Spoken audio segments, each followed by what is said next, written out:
Jaga pendengaran kita. Banyak isu fitnah macam-macam yang kita dengar. Dari lingkungan, gosip, fitnah. Ada orang membawa berita yang membuat kita sakit hati. Tak usah dengar. Tak usah dengar. Orang mukmin bersikap, kalau berita yang mau didengar itu baik, lanjut. Kalau tidak baik, mohon bilang sama yang membawa berita, diam. Diam loh, saya tak mau dengar. Saya tak mau tahu. Biarpun ada orang membawa fitnah, saya sering didatangin. Ada si kiai ini, si ustaz ini, dia suka mau sebutkan nama antum, menjelekkan antum. Saya bilang diam, saya dah mau tahu. Dan ana ingin kasih tahu supaya kamu berhati-hati. Saya tak perlu berhati-hati sama manusia. Saya berhati-hati sama Allah supaya jangan kena siksa Allah Subhanahu wa taala. Istiqamah beribadah. Saya tak peduli apa yang diucapkan oleh manusia. Tak usah pedulikan, tak usah dengar. Supaya apa? Supaya besok ketemu semua orang dengan hati yang bersih. Tidak ada satu pun kita sakit hati sama orang. Siapapun dia. Mau dia ustaz, mau dia pejabat, mau dia tetangga, mau dia sahabat. Coba kira-kira berasa, kita kan manusia. Tak ada yang bisa menjaminkan hatinya. Kalau anda besok mendengar fitnah dibawa oleh temanmu sendiri atau tetanggamu, kira-kira besok anda mau salaman sama dia? Biarpun anda berkenan salaman, kira-kira hatinya bersih atau sakit hati? Rasul sallallahu alaihi wasallam sendiri pernah berkata, melarang sahabatnya, jangan ada di antara kalian yang membawa keburukan cerita terhadap sahabatku yang lain, karena saya ingin bertemu dengan sahabatku dengan hati yang bersih. Kalau si fulan membawa berita, besok kita sakit hati, ketemu, ini yang kemarin yang suka enak-enak aja nih, baru kenal aja udah langsung berani fitnahin aku.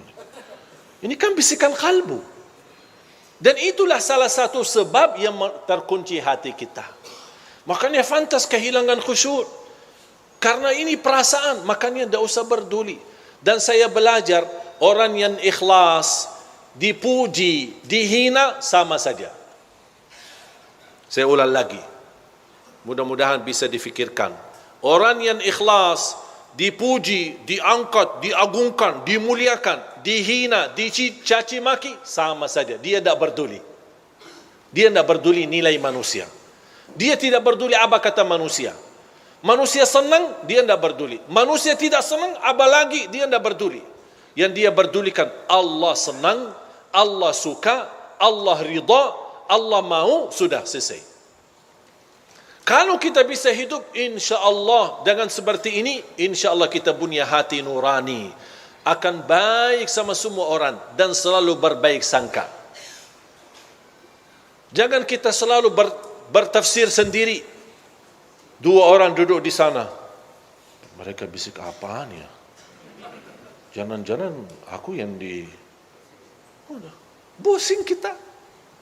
Coba kalau kita berduli apa kata orang, wallahi kita yang pusing, bukan mereka. Coba kalau kita lupakan, kita abaikan. Dan saya nasihatkan, sampai ada seorang ibu berkata, alhamdulillah Ustaz, saya tidak pernah gosip orang, tidak pernah suka nomor orang, tapi mohon maaf saya suka dengar.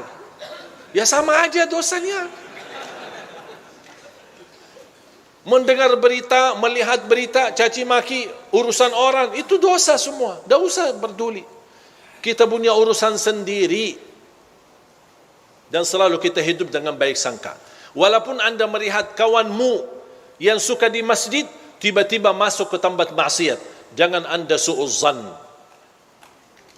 Kita tidak tahu apa yang terjadi. Mungkin dia mencari kawannya, mungkin dia mencari anaknya, yang dia dengar anaknya ada di dalam, langsung, wah, ini biasakan yang ceramah selama ini, kok ngapain dia masuk ke situ? Langsung kita pakai tafsir sendiri, disertai dengan godaan setan, bertambah fitnah.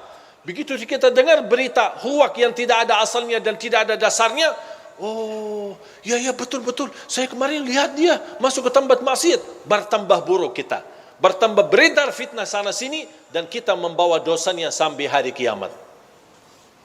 Hati-hati jamaah sekalian. Makanya tutupi pandangannya. Hanya yang kita lihat tempat kebaikan, tempat masjid, majlis ta'lim, lihat Al-Quran, supaya Allah Subhanahu Wa Taala selalu membersihkan pandangan kita dari segala hal-hal yang tidak kesengajaan kita lihatnya. Insya-Allah terhapus dosanya gara-gara kita sering melihat. Makanya salah satu ulama berkata, kalau saya merasa hati mulai keras dan tertutup, saya berbanyak melihat Al-Quran.